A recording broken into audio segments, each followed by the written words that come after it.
All right. Well, thank you for being. I can't believe the room is so full for this session, and I'm so glad it is. I can tell you a little bit about why we're doing this, and I'll let my colleagues speak about it as well. I remember I've been involved in conservative politics for a long time. And I remember that there was one particular session where I think I saw Minister Ray Daniluk, who was Minister of Municipal Affairs at the time, doing exactly this thing. So I don't know how far this tradition goes back in our conservative movement.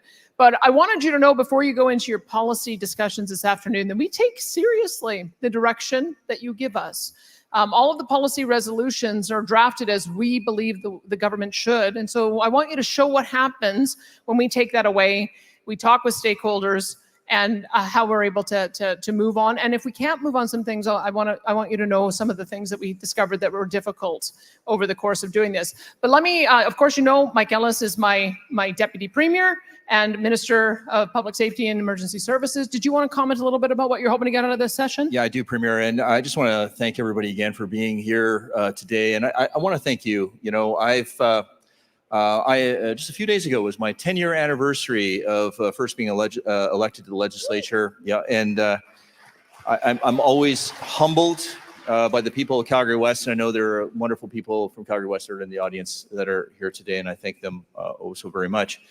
But you know, one of the things that I would say as an observation is, you know, when we talk about accountability, and I get asked this all the time about this premier, and you know, I don't want her to blush, but she really does listen, and that's the key. And this is why we're doing this right now, guys. Right?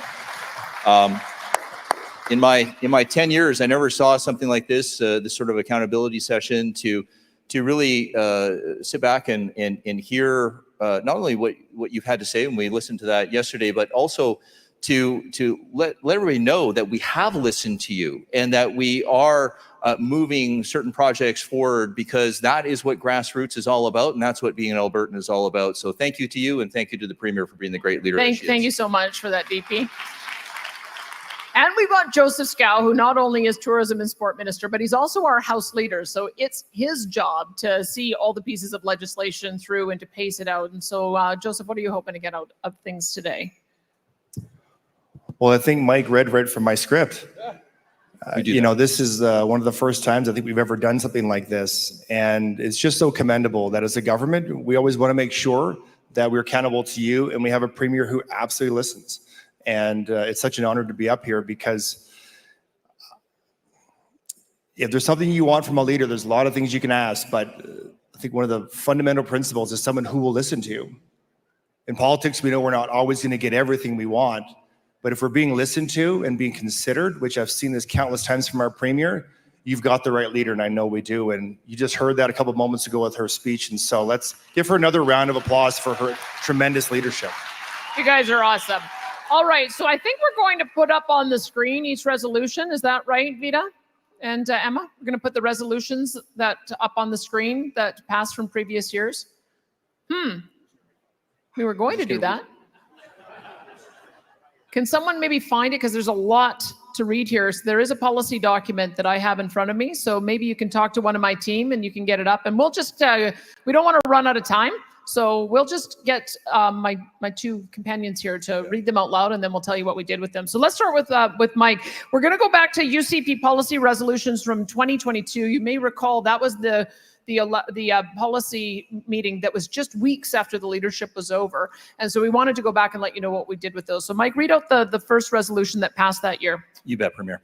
All right, so first one is from Edmonton Centre, and it was work with the province of Saskatchewan and Manitoba to secure a transportation utility corridor to the Port of Churchill to enable expansion of our commodity exports into Europe. What a great idea. And I can tell you it was something that the first thing I did is I made Devin Dreeshen our Minister of Transportation and Economic Corridors. And then he went out and drafted a memorandum of understanding. I think it was within 6 months. It was before the last election, where with Saskatchewan and Manitoba agreed in principle to establish economic corridors. Now, we have had a change of government in Manitoba, but the idea behind it was to create a corridor so that it can be for pipelines or transmission lines or broadband internet access or highways or trains. And so that is part of the approach that we've taken. We think that the first aspect of that is going to be these cross-border agreements that we're getting with our dear friends in Saskatchewan. Nathan Neudorf has an agreement, an MOU, to work together on interties for electricity, because we think Saskatchewan is going to be the first mover on nuclear, as well as create that last 50-kilometer stretch from Fort McMurray to La Loche.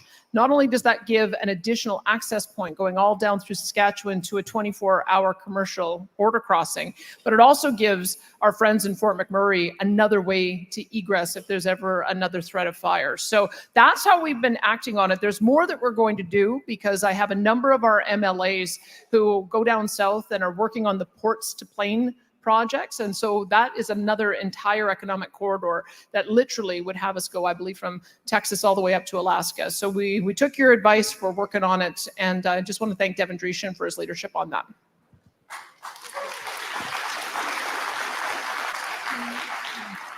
Okay, the next resolution comes from the good people of Cardston, Siksika. Are you in the house, Cardston, Siksika? What? Wow, okay. They're voting. Must be in the other room, Well, of course. MLA is here. All in the other room. And crickets, wow. It's hot up here. You know what? That's right. They're all voting for the premier, of course. Updated wording. So protect agribusiness and from federal regulations that are harmful to agribusiness and the global food supply. Yeah, and on this one, and I think you heard RJ say it best last night when he said that Bill C-293, if we need to pass the Sovereignty Act motion to block the federal government from interfering in our business, that's what we're going to do. So that you should know that we're prepared to do that. In the meantime, we have a Made in Alberta labeling program helping consumers to identify high-quality Alberta-made products, and our agri-food processing, our value-added investment tax credit. This is an idea that came out of the leadership race. Rebecca Schultz looked over at what was happening in Saskatchewan and said, they're literally eating our lunch. We have to do something. And so we brought through the 12% non-refundable tax credit, and it's been extraordinary. RJ Sigurdsson, our current agriculture and immigration minister, tells me that we've had $3 billion worth of investment announcements in the province since that happened. So that is our commitment to agriculture on the processing side, on making sure our beef industry stays strong, and really going out there to project on the international stage how incredible our product is. You may recall a bet I made with Governor Greg Abbott in Texas. So the Stars lost against the Oilers, and he had to eat a delicious piece of Alberta beef and declare it the best in North America. So that's what we're prepared to do. Right on. And Loss I'll take. let's continue on. Mike. Yes. All right. The wonderful people and friends from Vermilion Lloydminster. That's right. Review our electricity pricing system with the goal of reducing transmission and distribution costs. Done. Our Minister of Affordability and Utilities, Nathan Neudorf, when he came in, I think it only took him a couple of weeks to say this system is broken from top to bottom. We have to address the issue of the regulator rate option. We've got to address local access fees. We've got to address distribution charges, transmission charges. We have to ensure that we have a moratorium on solar and wind so that we're not eating up prime agriculture land. We've got to bring on more baseload power. So all of this, yes. And on top of that, we've got to see how we might be able to integrate nuclear into our grid, which is now his file. So he is working on all of these things. He's brought forward legislation on some pieces to it. But the transmission and distribution, that's the next piece. We've heard you loud and clear, especially those of you in Northern Alberta. And thanks for your direction on this. All right, Resolution 4. This comes from the good people of Calgary Fish Creek. And it reads, continually advocate for a more equitable federal-provincial system and initiate discussions with provincial counterparts to start negotiations for a more equitable federal-provincial fiscal arrangement. I can tell you a couple of things that we've done. First of all, my department put out an equalization transformation paper last April before the election, and it charted a pathway for us to essentially get equalization down to only include the very smallest provinces in the Maritimes. And so that's what we put forward. And in return, Newfoundland and Labrador has said, you know what, we don't think this is fair either. Like, we're being treated unfairly in Alberta. There's no question about it. But imagine being Newfoundland and Labrador, one of the smallest provinces that is a net contributor to Confederation, while they watch both Ontario and Quebec receive transfer payments through equalization. That is not how this program was supposed to work. So they've launched a lawsuit. British Columbia has joined it. I believe that Saskatchewan is contemplating doing the same. And at the table, the conversation that we have, and I thought Saskatchewan came forward with a pretty good model of converting the equalization program into per capita grants. And that's the most fair way for the federal government to fund provinces, is to fund them on an equal per person basis, because that's the way that we get more of those dollars coming back. And I'm at the Council of the Federation table. That's our premierial counterparts. I can tell you that when we talk about those kinds of transfer programs for the provinces, we talk in terms of per capita. And so that's part of the culture that we're developing, is the provinces working together to push back against Ottawa on that. So I'll be looking forward to seeing if that lawsuit is successful, but the conversation is going to continue with our provincial counterparts. And if we get a federal government that is interested in working with us, we might be able to make even more progress on that. All right. Thank you very much, Premier. All right, the next one from my friends in Wetaskiwin, Maquachis. You're going to like this one, Premier. All right, the United Conservative Party believes that the government of Alberta should protect Alberta's right to choose what is best for their own bodies. Done. That's what the Bill of Rights changes introduced this week are all about. There's a special line in there that says that a government cannot force anyone to have vaccination. And in addition, it's got other protections to make sure that you have the right to accept or refuse medical treatment if you're of a capacity to be able to do so. So that is, those are two different provisions that we have in the Bill of Rights. Excellent. Resolution number 10, coming again from our good friends at Calgary Fish Creek. This one's a banger. Instruct the Alberta Electric Systems Operator to not implement the federal government's net zero power grid plan. Done. Passed the Sovereignty Act to make sure that that was not going to happen. We launched an $8 million ad campaign to let the rest of the country know that Alberta would not be left in the dark.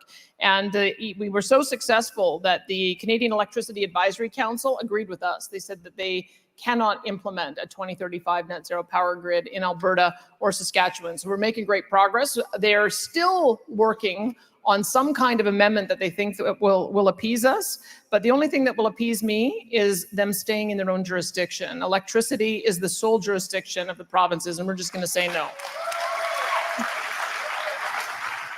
All right, the next one coming from my good friend Grant Hunter and the friends in Tabor Warner. Actively and transparently reduce overheads and accelerate the elimination of the layers of bureaucratic administration to improve outcomes for cost effectively, and so conservative-minded voters may see that it is happening. Yep. Premier. Again, done. Dale Nally is our Service Alberta and Red Tape Reduction Minister. As of September 19th, 2024, we've cut red tape by 37% in our ministries in the last 4 years. The next move that we're going to make is to dramatically reduce the time it takes to get permits and licenses approved. So watch out for that next step. All right, next one comes from our friends in Edmonton Decor.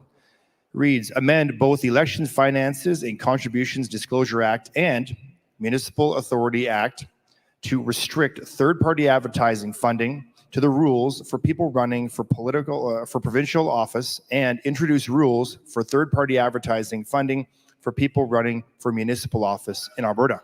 Done. Now, we actually went one step further than you guys suggested, and we're putting a pilot program forward for political parties in Calgary and Edmonton. We'll see how that goes. We've actually heard from a few mid-sized cities saying, can you choose us too? And so we'll see how it goes this time around. But in doing so, that will give more transparency. We know that especially in Calgary and Edmonton, there are third parties that are running massive campaigns with millions of dollars funding slates of candidates that are already running political parties. They're just not being forthright and honest about it. How do you know that there's a socialist running for council? They'll tell you how nonpartisan they are and how neutral they are and how they don't have a partisan bone in their body. And then guess what? They go and decide to run for leader of the NDP when they get a chance to do so. So we are making sure We're making sure that's transparent so that you know when somebody is running for office, who is backing them. And so we're creating more transparency around those election financing laws for both political parties as well as third-party advertisers. Done. So thanks for your feedback on that. We're just waiting to wonder when he's going to run for a seat in the legislature, Well, right? That's right. I have so much to add on this, but we're going to move on to the next one. Next from our friends from Calgary Northwest. All right, a little wordy here, but okay. So achieve perceived and real transparency associated with lobbying the Alberta provincial government by requiring disclosure as lobbyists from the following: members of a council or other statutory body charged with the administration of the civic or municipal affairs of a municipality, or individuals on the staff of any of those members, and officers or employees of municipalities. I can't go back in time to remember why it is this one came forward, but I can tell you how I look at this. Someone who gets elected to municipal office will lobby me as a member of the provincial government. That's part of the job. It is. They have a relationship where we govern all of their activities through the Municipal Government Act, and we fund a lot of their activities through our local government fiscal framework. So my view is anytime I meet with an elected council member that they are a lobbyist, they are asking me for something. They're always very transparent about it. There's no secret about what it is that a municipal council is asking forward. So we have not moved on this. We don't want to create more red tape, which will essentially just lock in what we all know to be true anyway. So that's the reason why we haven't moved on that one. Okay, resolution 16, again from the good people of Karsten Siksika. The United Conservative Party believes, there we are in the back. All right. The United Conservative Party believes that the government of Alberta should protect an individual's right for their own healthcare choices and ensure individuals are not discriminated against for their personal healthcare choices. Yeah, and again, done. That's what the Bill of Rights is about. Now, look, I mean, I know that there are some who say that we could go further and look at the Alberta the Human Rights Act. That was my initial thinking behind this. And we'll watch and see what happens and see if private sector operators are discriminating against their employers. But I have to tell you, my personal view is this, and let's remember what happened. The only reason why private employers treated their workers the way they did is because government put pressure on them to. Government created the framework for it. Government required the mandates. Government put in the restrictions. And so we're just not going to do that. Because I suspect that any private business that did so reluctantly, and we just want to make sure that any business knows that we are not going to do that to them again. So if there's any additional problems that we see, then we'll see if we have to go further. But we figured that this is the right approach, and Preston Manning was the one who recommended that we do this instead because he thought it would be more overarching in setting the frameworks. That's what we did. Excellent. Next one's from my friends in Airdrie East, affirming the family as the foundation of a society in Alberta, and the decisions regarding children should reside solely with the parents, legal guardians, and caregivers, upholding and protecting parental rights and authority in healthcare and education, and also ensuring that parents and legal guardians and caregivers have the right and responsibility to oversee the healthcare and education of their own children, including but not limited to the cultural, linguistic, religious, spiritual, and moral upbringing and heritage of their children. Absolutely. Well, we believe with the intent of this motion, and let me address it in two ways. So first, let me address the issue of education. We have already, and this was done under the previous government, we have already established in the Bill of Rights the parents' right to choose the education for their kids. So we've already done that. It is in the School Act. It's reflected in the changes that we're bringing forward with the Education Act, with the requirement for parental notifications on a social transition, as well as the requirement for requirement for change for social transition, as well as the opt-in on anything dealing with human sexuality and gender ideology. So that one, I think, doesn't have any exceptions to it. Where it gets complicated on healthcare is that we just simply don't believe that anyone can make a decision about cutting off body parts or taking cross-sex hormones other than that individual. And I know that there are some parents who want to make those decisions for their child when they're 10 or 11 or 12 years old. And I know sometimes there are parents who and I've talked to a couple of parents who I think are well-meaning and want to do what's best for their kids, but we don't think that a parent has a right to sterilize a 10-year-old child. So that's part of the reason. So I know the intent that you want. You want to be able to say no, but we're worried in some of these cases that parents are making decisions that really are the child's to make when they become adult enough to make them. So we're trying to find the balance between that. That's part of, if we put this health provision in the Bill of Rights, it would invalidate the legislation we're trying to bring forward to protect kids. So that's part of the reason we have this conversation dialogue. I think we know the intent that you want. I think what you do want is you don't want parents finding out that kids have been sent to a gender reassignment clinic to get cross-sex hormones without parents being involved. Totally agree. But we have to also think about it the other way around. So we'll monitor to see if there's any more that we need to do on this. But the first step that we want to take is just affirming that these adult decisions have to be made by the child when they're an adult. And I hope you understand why we had to struggle with this one a little bit. But I think we've done a lot through different pieces of legislation to be able to address both sides of those. And if not, I'm sure I'll be able to hear more from you on that. So thanks for your direction on this.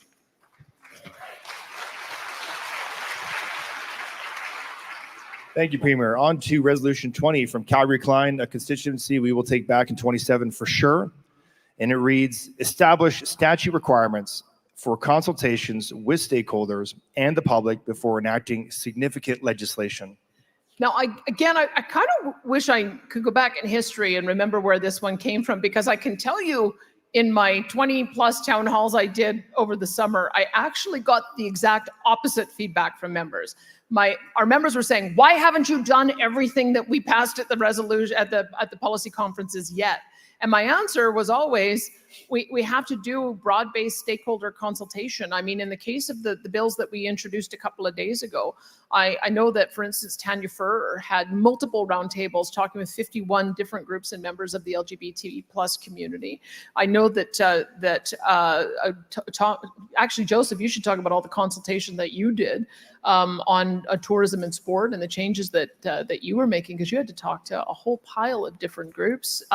Demetrios had to talk to a whole pile of school boards and teachers and parents, as did Adriana LaGrange on the healthcare system. So do you want to just talk a little bit so that people understand the consultation process that we already do? Because I think this implies that they think that it is deficient. And I can tell you it's very robust.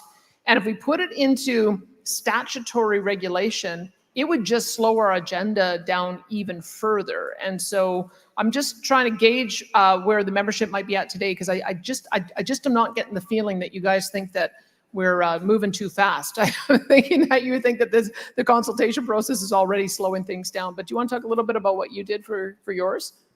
Certainly. Well, speaking exclusively to the bill for safety and fairness in sport, the consultation actually started before the official consultation started, as I had countless parents and student athletes coming to me and talking about their concerns about future competition for girls in sport in Alberta. And so with the Premier's announcement, we put the wheels in motion to start working on this and consulting with a broad number of stakeholders across Alberta, everything from between my department and my ministry. We consulted with the LGBTQ community. We consulted with parents, coaches, school boards, athletes, provincial sport organizations. Like, we just went down the list of everybody who could be affected by this to make sure that we're going to get this right. I think we've found a really good balance here in making sure that we do have a women and girls only category in sports, and that's for people who were born and registered as a female at birth. And let me tell you another example of why sometimes a faster consultation process is better too. First of all, a statutory process is kind of like what they have at the federal level for pipelines, and has resulted in 10-year regulatory approval processes for pipelines, which cause so many companies to abandon them if they can't see the end of the finish line.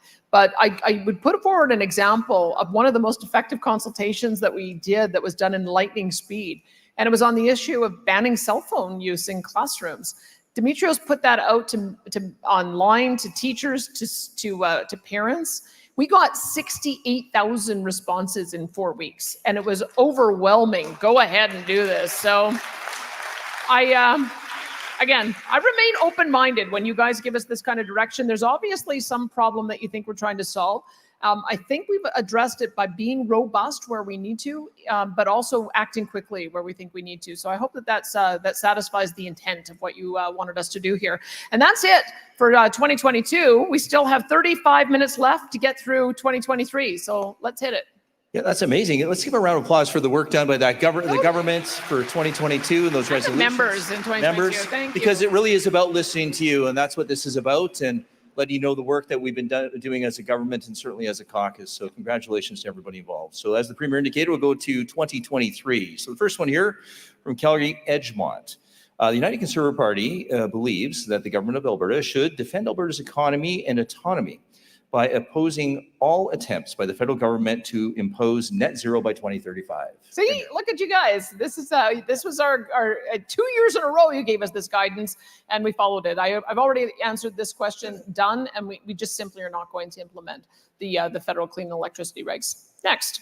Number 2, from Bonnyville, Cold Lake, St. Paul. The United Conservative Party believes that the government of Alberta should protect an individual's right to free expression. Yep, done. This is key to our Bill of Rights amendments introduced this past week, so that's in there. All right, Calgary Lougheed is next. The United Conservative Party believes that the government of Alberta should protect a medical practitioner's right to research, speak, and write, and protect medical doctors and all healthcare professionals from having their licenses to practice threatened for publicly expressing professional and medical opinions in any public setting. So we've got 2 approaches that we're taking to this. One is a little bit broader off medical practitioners. We believe this is a problem almost across the board with our medical professionals, that they are with all of our professionals, pardon me, there's 118 different regulated professions.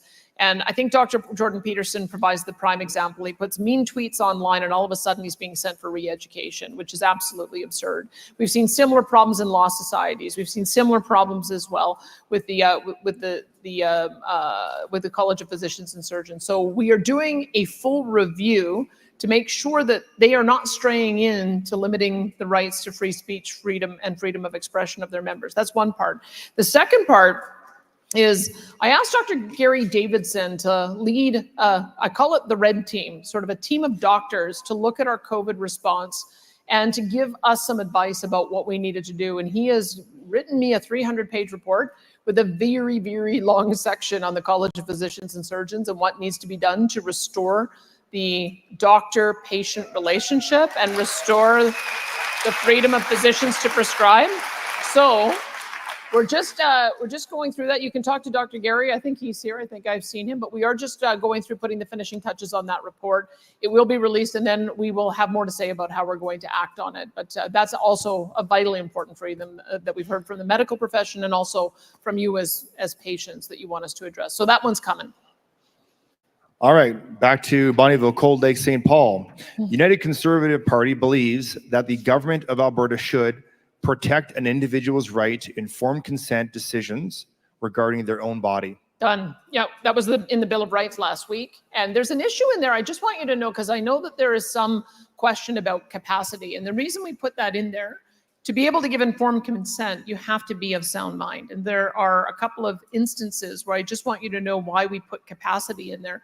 One is to make sure that we are accepting that young children can't make decisions about life-altering surgeries or medicalized pathways until they're old enough to. That's one, because they don't have the capacity to do so until they get to be a certain age. The other is that we know that we're going to want to order people into care with our Compassionate Intervention Act. And those are, when you talk to anyone who's recovering, they will tell you that when they are in the throes of addiction, all they are thinking about is where to get their next hit. They are not thinking about how to take the pathways and steps out of that. So that's the intention of what we put forward, is that if you are of sound mind and capacity, you have the right to accept or deny any medical procedure that you want to. And it's just in those couple of cases that we think we may have to pass legislation to order people into medical treatment for addiction so that they do not cause any more harm to themselves or others. So I wanted to give a little bit of context to that. But the intent of what you've given us there, it's in the Bill of Rights.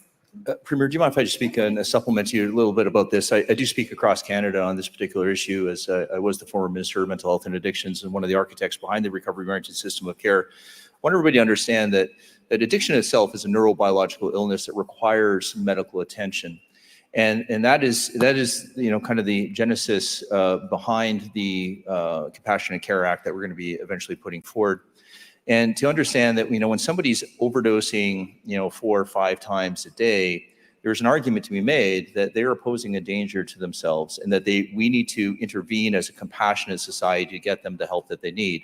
When somebody is having a bad reaction to crystal meth, as an example, which is, to the person who doesn't really totally understand addiction, that's the person who becomes very violent or is posing a danger to themselves or potentially other people. And we have to compassionately get the medical treatment in order to stop the cycle of abuse. So this is a multi-pronged approach in dealing with a lot of the social and civil disorder that quite frankly has been caused by, I can be very partisan here, by the federal government and in some of the decisions that they have made. Yeah, thanks for that, Mike. I think we can go on to resolution 5. Number 5. All right, Calgary Lougheed, our good friends there. United Conservative Party believes that the government of Alberta should protect Alberta's right to have access to goods and services using cash and the option to bank with the provincially regulated institutions that supply cash instead of digital currency. Yeah. Look, guys, you won. You won this one. In September, the Bank of Canada said they would not be introducing a digital currency because there's no public support for it. So bravo to you. Yeah. And look, we'll continue to monitor this. If that ever changes, then we'll have to revisit this. But at the moment, I think you managed to make your views heard loud and clear.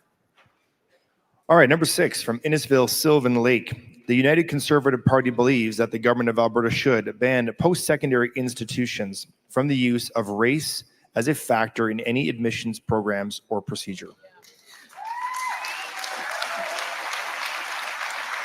Look, I have Minister Rajan Sawhney looking at this, and we do have partnerships with the federal government to ensure that there are programs available to First Nations individuals. And so we wouldn't want to compromise those programs. So that's one aspect that we're looking at. But I think what I'm hearing here, and I think there's another resolution on it, it's this buzzword, diversity, equity, inclusion, that I think has become used as a bit of a bludgeon and a hammer. I think we believe that every individual should be able to be assessed on merit in being able to get into programs. Yeah. And so the first step in trying to understand just how much official diversity, equity, and inclusion programming there is was Bill 18. Now, you probably heard that the municipalities didn't like that much, and the post-secondary institutions didn't like that much. But one of the things that it does is it says that anyone who is giving money to an institute that we fund all or most of, they have to disclose what that federal programming is, because what we suspect is happening is that the federal government is funding $50,000 DEI grants all over the place, and that is what is creating some of the concerns that you have. So the first step is trying to get some clarity on what is actually occurring there. And then if we start seeing that there's an additional problem, that's the lever that we brought through with Bill 18 to be able to say, you know what, if you want money from us, you can't take it from the federal government for this purpose. So we've got stage 1 in place, and there's much more to come. So thanks for your direction on that. Yes, thank you. All right, next one from my friends in Bonnyville, Cold Lake, St. Paul. The United Conservative Party believes that the government of Alberta should protect an individual's right to privacy and confidentiality of their healthcare information. Premier. All right, and that is in progress.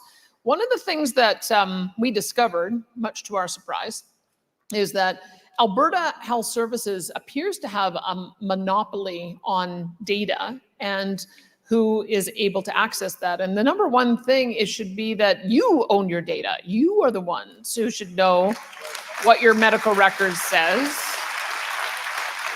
it should follow you. You should be able to determine who has access to it. And so we have the Minister of Technology and Innovation working on a proposal to amend Alberta's privacy legislation to ensure that penalties for misusing data by Albertans or violating their privacy is the strongest in Canada. So we've got a new ethics and privacy management framework that will talk about how we manage to do that. We believe that because you rely on us as a government to give you your government issue ID, you need it for driver's license, you need it to demonstrate when you go voting, you need it for healthcare access.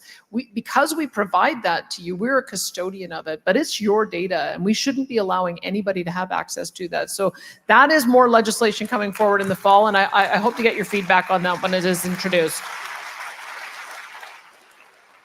All right, Premier, the next one comes from Edmonton West Henday. It's a fastball straight down the middle. You can knock this out of the park. The United Conservative Party believes the government of Alberta should require teachers, schools, and school boards to obtain the written consent of a parent guardian of a student under the age of 16 prior to changing the name and or pronouns used by that student. Done. That's what one of the bills was that we introduced 2 days ago. So thanks for your guidance on that. All right, our friends in Banff, Kananaskis, that's right. We'll get that one back to you. The United Conservative Party believes that the government of Alberta should ensure the post-secondary institutions shall be places of free thought and learning of employable skills by eliminating all diversity, equity, and inclusion offices at all public universities, colleges, technical institutes, and trade schools, and all adult education institutions. They are not places for indoctrination of identity politics, reverse racism, or radicalization. Any post-secondary institution that maintains a DEI office policy or equivalent shall lose government funding of financial supports. There you are. Yes. So that's what I think the intent of one of the earlier ones was, is that we want to make sure that people are being assessed on merit to enter into these programs, and we don't want people being indoctrinated through different means. We believe in an environment of free speech, free expression, and so that's what we are. Our first step, as I mentioned, let's get some transparency about how much of this is occurring. And if the federal government is leading it, let's make sure that gets exposed. So Bill 18 was the first step, and there will be more. You know, I think in the past, previous governments going back years and years and years, they would just, hand out grants, and there was no level of accountability. So when I'm observing here is, we're sitting up here and the Premier's doing a great job, being accountable to you. But just so you're aware, we're holding all these other institutions accountable that we give money to as far as the government. That's right. So it really truly is you and the grassroots that is holding all of these folks accountable. So thank you. Good comments, Mike and Premier. Next one, Innisfil Sylvan Lake. The United Conservative Party believes that the government of Alberta should oppose the federal expansion of medical assistance in dying, qualifying criteria to include those suffering solely from mental illness, and oppose the further legalization of MAID as a care option for minor children. Establish protocols for provincial implementation of the federally legalized MAID program, wherein healthcare workers in any facility shall not be allowed to present or promote MAID to a patient as a care option. The procedure must be considered a tragic last resort and only be discussed with a patient of legal age upon request by said patient or their proxy. Individual healthcare workers and private hospice facilities must have their rights, their rights to freedom of conscience honored when deciding to participate in administering MAID. Yeah, this is all very, very sound policy. And I would say a couple of things. One of the approaches that we took in our province, which I think is the right one, is that any doctor who wants to perform or be available to perform this service is registered online. I think there's 80 doctors who've signed up for it. That's the way that we protect the rights of all of our medical professionals, is that there is an opt-in if you want to perform the service, not an expectation that every medical professional will. And we want to retain that. And again, bravo to you. The federal government keeps getting such massive pushback on trying to expand MAID. They keep putting it off and putting it off and putting it off. I think that the current plan is to look at implementing further changes in September of 2027. So it's been pushed out into the future. We're waiting to see if they act on that. I suspect there might be a change of government in the meantime, and it will preserve some sensibility around this approach. So do know we take what you've put here seriously. We haven't seen that they have enacted this that causes us to have to create a separate framework yet. But if they do, we certainly will go back to this policy and do the same. Wonderful. Thank you. All right. Next, Calgary Edgemont. The United Conservative Party believes that the government of Alberta should support programs, eliminate red tape, and reduce taxes for the succession of the family farm to the next generation of farmers in our primary agricultural sector. Yeah.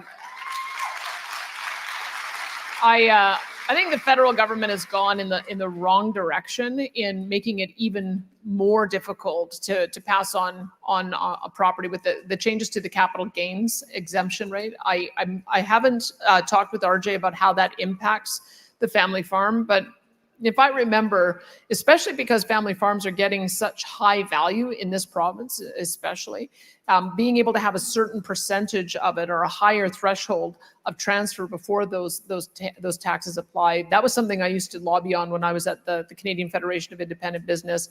Because we have our tax code tied to the federal government, we would have to work in tandem with them. That's part of our agreement. So we were looking for ways to be able to exempt, but it doesn't look like we're going to be able to. Again, one more thing that requires, I think, a change of government, and we'll be loudly advocating to go back to the rates that were before, and then also addressing this issue of the higher exemption.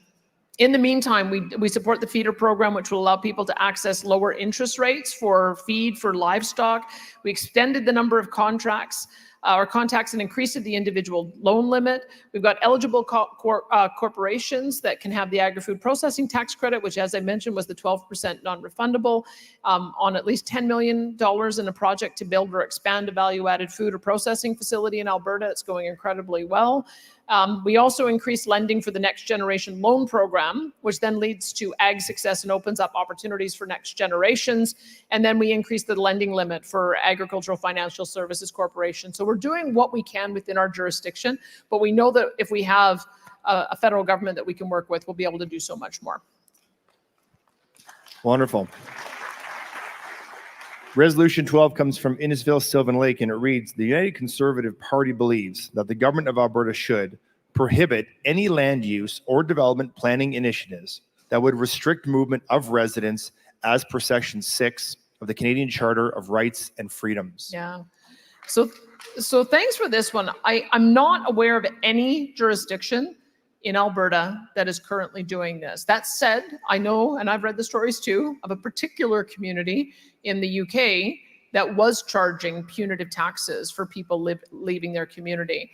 But this is one of the reasons why we brought in Bill 20. Now, Bill 20 allows us to strike down municipal bylaws if we feel they are out of scope or violate rights and freedoms. We've had to use it a couple of times. We had to use it because So we had to use it when Calgary told us that they couldn't lower their local access fee and they were charging outrageous rates to Calgary ratepayers. So we said, sorry, we're going to strike down your legislation. We're going to impose upon you a new rate. And we also used it when Edmonton Council wanted to maintain all of the healthcare restrictions after we had lifted them. We struck those down as well. And so we also proactively put in place policies that said that they couldn't institute handgun bans at the municipal level. And we also put in policies saying that their police services could not be used in the federal gun confiscation scheme. So we are prepared, if we need to strike down any legislation that we believe violates the rights. We absolutely will not allow any municipality to prevent you from being able to travel between communities or from one city to another. It just won't happen. Hear, hear. All right, Premier, I'm excited about the next one.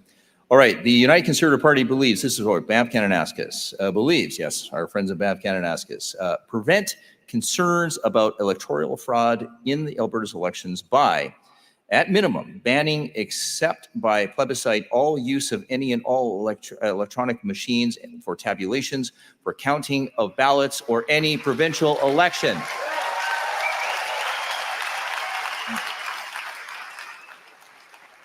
Well, we just started on this because, as you know, in the next municipal elections, we ban tabulators. We're going back to paper ballot counting at municipal elections. We've also eliminated the ability to vouch for someone's address. You got to show up and you got to have ID.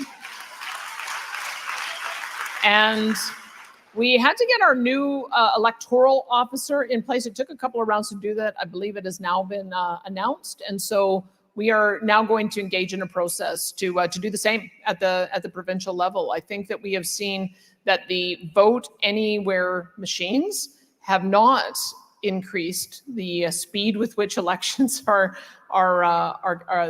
tabulated. And in fact, if you look at Saskatchewan didn't have tabulators in that election. And though it took a little while to get the votes in from Regina and Saskatoon, I was watching it. I think they had everything counted up by about within 3 hours. So, and then British Columbia, I think, are we still waiting to figure out who the premier is there? Or, how it took a while, didn't it? So I think that demonstrates it right there with the two different provinces. We're going to go the route of Saskatchewan if we get this bill passed in the legislature in the spring.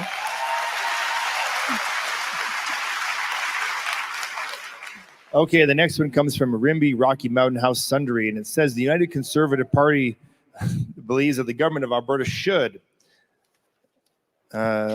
support the establishment of a digital Bill of Rights that outlines the following rights: the right to privacy, including the protection of personal data and the ability to control its use; the right to free expression and access to information without censorship or surveillance; the right to security, including protection against cyber attacks and breaches; the right to transparency, including clear and understandable terms and conditions for digital services; the right to access and ownership of personal data, including the ability to easily transfer it between services; and the right to due process, including fair treatment and legal recourse in the event of digital violations. All right, now I'm going to have to get some advice from my House Leader because, as I mentioned, we know that a digital privacy Bill of Rights is coming forward in the fall. I don't know if we've introduced it in the legislature yet, House Leader.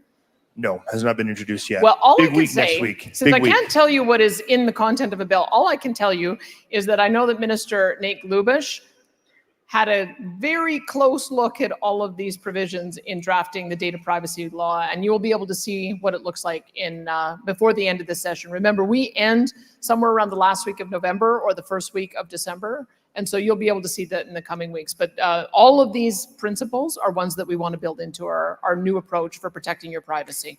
We have a big week 2 slate. Yeah, Big we slate. sure do. We sure do. All right. The next one is from the Premier's constituency, Brooks Medicine Hat. How about can we pause? Hold on. This is a long It's one. a very long one. And I know that you are going to be debating it right after we're done here. So I don't want, so let me pause. We'll skip over this one because I think I would say I just want to hear a little bit more about the debate. As you know, we brought forward that last year there was a huge number of suggestions that were made about what we need to look at. And we have looked at these different suggestions in different ways. Some of them we're doing through different legislation, like the privacy legislation. Some of it is through the Education Act. Some is through the Health Statutes Amendment Act. Some of it is through the Sporting Act. Some of it's through the Bill of Rights.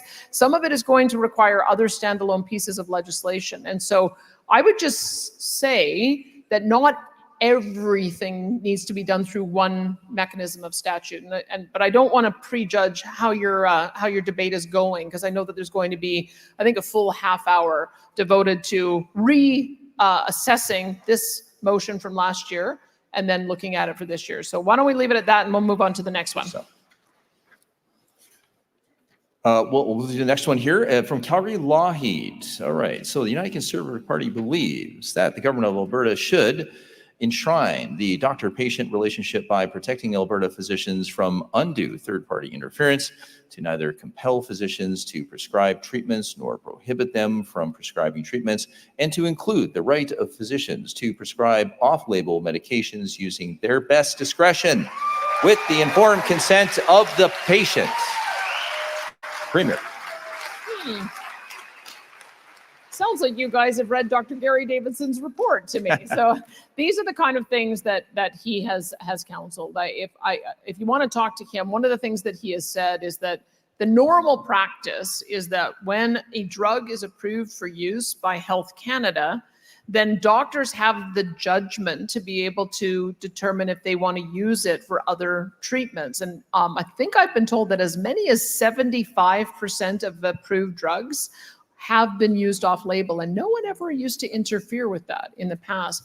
So I've been watching some of the litigation in the US. I think it was either Nevada or New Mexico. The Attorney General brought this forward. And the principle should be that as long as the patient is given informed consent, that there's a consideration of whether there may be drug interactions or allergies or side effects, and that it is prescribed in a reasonable dosage, the doctor should have the latitude to work with the patient to get the kind of medical care that they both jointly decide. That's the principle. How we put that in legislation is something I'm going to work closely with Dr. Gary on, but do know that that is a lot of the substance of the report that that we'll be releasing in the coming months. Okay, staying with Calgary-Lougheed, the United Conservative Party believes that the government of Alberta should support a comprehensive bill of parental rights, which ensures that all legislation will recognize and support parents' rights to be informed of and in charge of all decisions to do with all services paid for by the province, including education and healthcare. You know, and I think this might be, like, maybe this is a way, because I talked to you about some of the complexities that we have around healthcare and why it's complicated to put that in the Bill of Rights. But this might actually be the way that we could have a comprehensive Bill of Rights that goes through and states the different circumstances and states where there might be some exceptions. So let's go through the process, get the Bill of Rights affirmed. It does have the parental rights education. We have the 3 bills, including one that has a lot of meat around the bones when it comes to a parent's rights to determine the education for their kids. But maybe this is the way that we provide the solution so that we can affirm those areas of choice and oversight for parents without unduly interfering with some of the other bills that we're trying to do, which is the forced care for those who are in addiction, as well as making sure that kids are of an appropriate age before they make decisions to their bodies that are going to be permanent. So I'll take it away to see if perhaps maybe the solution on this one is a standalone parental Bill of Rights. So we haven't moved on. We've moved on it in different pieces. We're still sort of trying to sort out how we manage this healthcare piece, but so it's work in process. But we've only got, I think, part way to finding the answer to that. Thanks, Premier. Yeah, you can applaud the Premier.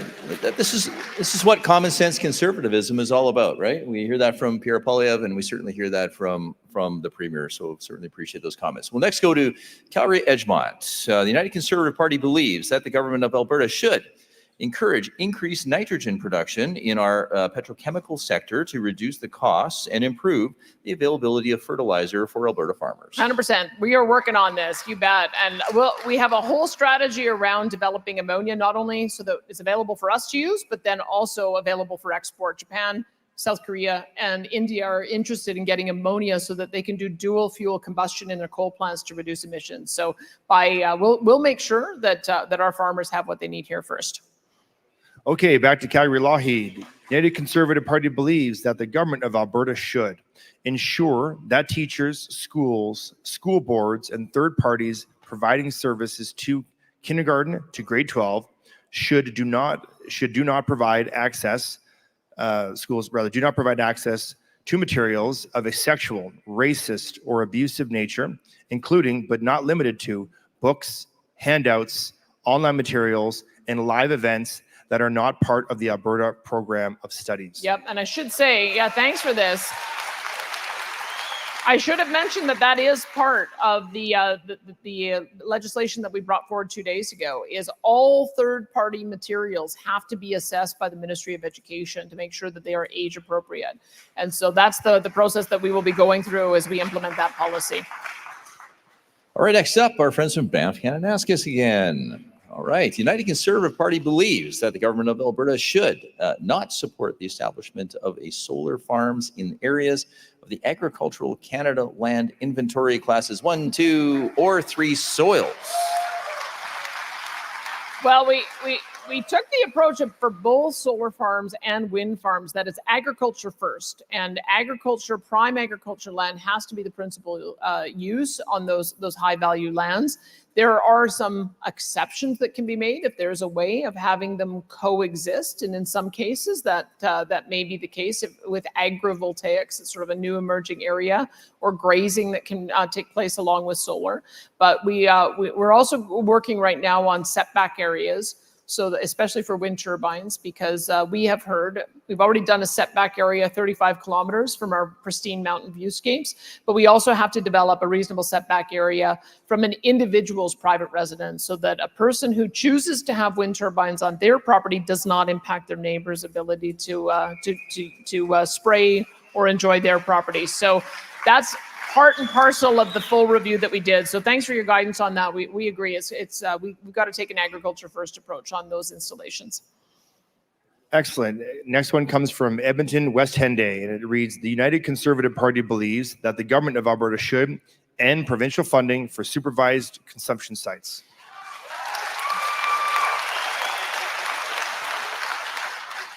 Look, our approach is recovery first, and recovery as the main objective of anyone who's in the throes of addiction. That being said, there's some things that we need to do. We need to finish building out our recovery communities. We've got 11 planned.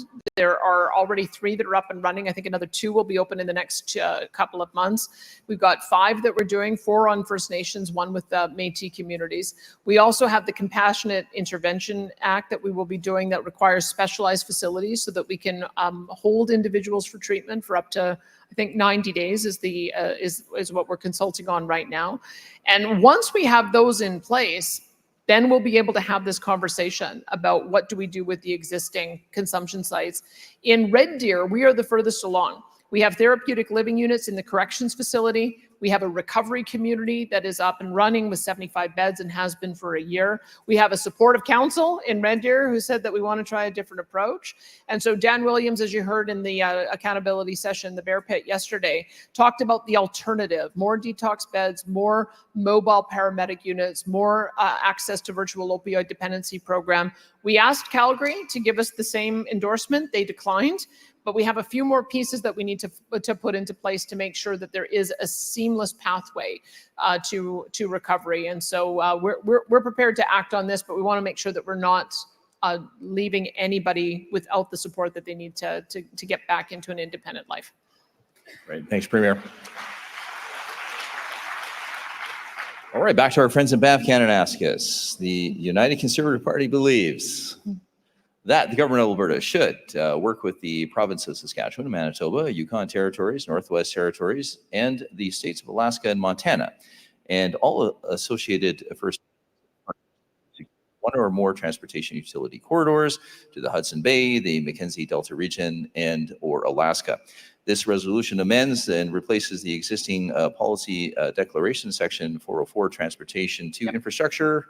And I'll finish it off here. Work with the provinces of Saskatchewan, Manitoba to secure a transportation utility corridor to the port of Churchill to enable expansion to our commodity exports into Europe. Well, I think what happened is Devon Treason moved so quickly on that first one that you needed to give him more work to do. And so loud and clear, you've been heard. And so he has been working on the ports to plane, as I mentioned. I've met with Alaska Governor Mike Dunleavy to see if there's a way that we could work with Yukon to be able to have egress out of one of the ports in Alaska. Our friends in Northwest Territories and Nunavut, they would like Grays Bay to be an export port. We also have Port of Prince Rupert, which I believe is Alberta's port. That's going to be an amazing access point to be able to get our products out into the rest of the world, and it's already up and running. So we're hearing you. Don't just look at one option. And so Minister Dreeshen has taken that away, and we're working on all of them.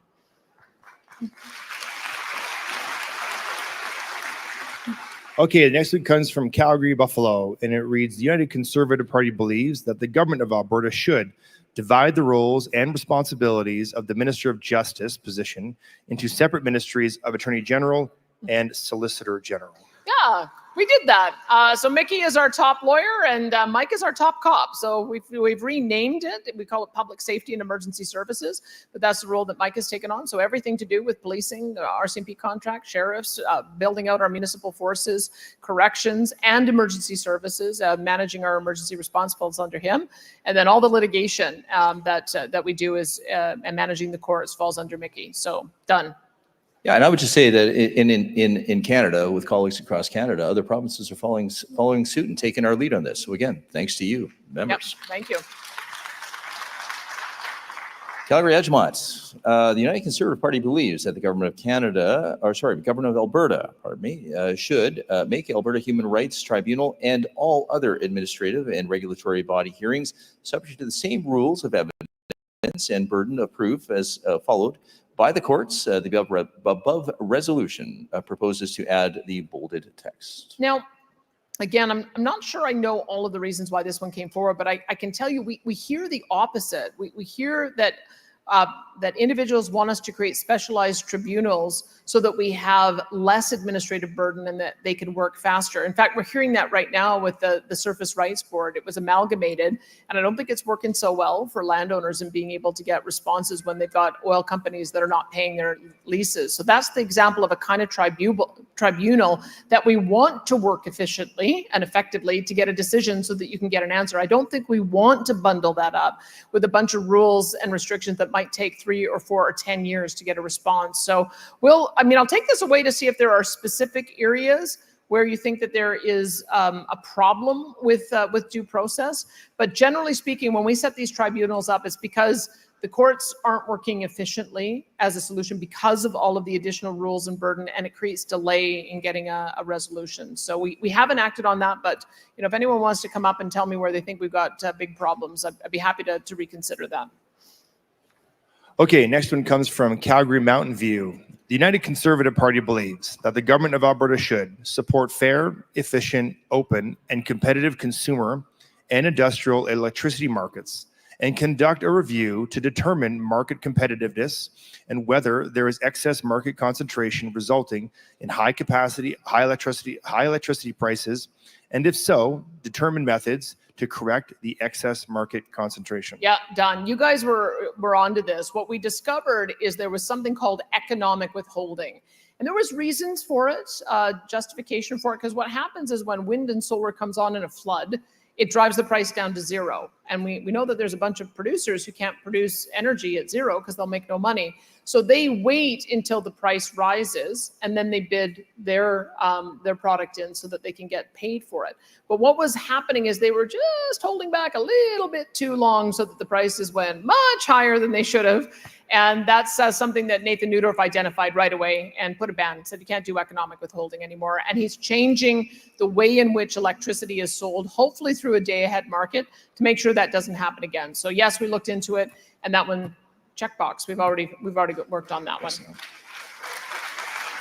And Neudorf's done some great work on that very complex file. Incredible work. Absolutely. On that one. Yeah. All right, Calgary Buffalo is next. United Conservative Party believes that the government of Alberta should repeal the no-fault insurance, also known as the direct compensation for property damage legislation in Alberta, and return to the tort-based, also known as the at-fault insurance. So this particular one, direct compensation for property damage, I know that when it came in, it was a jolt to some ratepayers. And I'll tell you the thinking behind it. The thinking behind it is that if you drive a really, really expensive car, then it's your insurance that will pay to fix it. And that's the no-fault aspect of it. Versus if you, like my husband and I, drive fully depreciated cars, then you do not pay that extra premium, and you will have more moderated rates. So that's the change that was made. Again, it predated me. I don't know if any of my colleagues will be able to talk a little bit more about that. It's been in operation now for, I think, 4 or 5 years. And I think there's a lot of complication in trying to switch that back. But that's the thinking behind it. If you drive I'm going to show my ignorance here. I was going to say like a $200,000 Lamborghini versus my 2011 Ford Escape, your insurance premiums are going to be a lot more expensive. than my insurance premium. So that's just to digest. That is the change that was made a number of years ago. We haven't reversed that, but I would encourage you to talk to Nate Horner if you have some particularly strong views about that. Yeah, that's the only thing I would supplement. Nate Horner is on this file. He's doing a great job. I think our objective as a government is to lower rates. That's we're not beholden to insurance companies. We're not beholden to anybody. We just want to make sure that we have fair rates for you, the consumer, and that's what Nate Horner's objective and he's trying to do. Yeah, completely. Wonderful. Okay, this one coming from Calgary Edgemont. United Conservative Party believes that the government of Alberta should require all regulatory professional associations and trade organizations to limit investigations of their members for complaints regarding professional conduct to their members to instances of activities that occur while on the job, and limit the application of any code of conduct to professional activities to exclude personal affairs. Done. Yep, that's exactly what the Professions Review is all about. We heard you loud and clear. All right, next, my friends from Banff Kananaskis. United Conservative Party believes that the government of Alberta should protect inmates who were female at conception and are housed at correctional and remand centers for women operated by Alberta's Correctional Services by refusing to house any inmate who was male at conception at said correctional and remand centers. Premier. So I'll probably actually get Mike to talk about this, because remember what we have authority over versus what the federal government has authority over. And what we have authority over are those corrections institutions where someone is serving for 2 years less a day. And so we did a review to identify if indeed any of these circumstances exist in our facilities. And I believe that we found that it did not. And so this may be something, I know some of you probably go to Conservative Party of Canada events. I think this may be something that is more relevant to the federal penitentiaries, because if somebody is staying in jail forever or for 25 years, they may have more incentive to try to move over into the alternative facility. We're just not seeing it at the provincial level. We tend to try to pass policies for things that we know are occurring. And I believe that in our review, we're finding this just isn't happening in Alberta. Yeah, I mean, the only thing I would supplement is to say you're correct, Premier. It is not happening here in Alberta. Obviously, corrections does fall under me. We did do an extensive review of this. It's not an issue that comes up. If you are a biological male, you are going to a biological male facility. If you're a biological female, you're going into a biological female facility, and that's just the way it is. Yeah. I think we're on the last one. Sorry, guys, we're cutting into your debate, but we're only about 7 minutes over time. Last one. Okay, last but not least, Calgary Edgemont. And it reads, United Conservative Party believes the government of Alberta should ensure that social assistance support programs such as Assured Income for the Severely Handicapped, or AISH, Seniors Benefits, and the Alberta Child and Family Benefit continue to be indexed to inflation. Yep, thank you. We did make that change so that we do have an escalator, so that each year those who are most vulnerable are able to see a pay increase, as well as our personal income tax system. It's also so that you don't get pushed into a higher tax bracket if your employer is increasing your pay to stay up with inflation. So thanks for the feedback on that. And it's a wrap for us. I hope that you enjoyed this, and we'll be back at it again next year. Have a fantastic afternoon of debate. We're looking forward to seeing the results. Ladies and gentlemen, give it up for our accountability session. Requested one.